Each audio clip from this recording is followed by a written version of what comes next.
ஒரு குடும்பம் சுக்குநூறா உடையறதுக்கு நீ தெரிஞ்சுக்காம இருக்கிற இந்த 5 உண்மை உனக்கு தெரிஞ்சே ஆகணும்.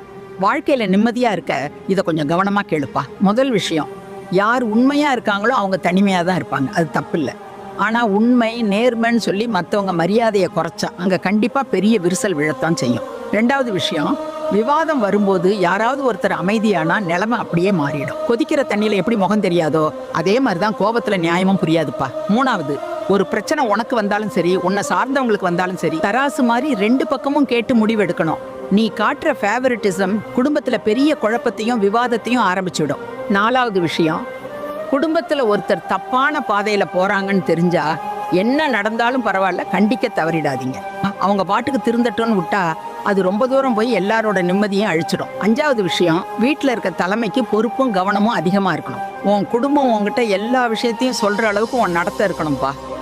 உன் யோக்கியதை சரியில்லைன்னா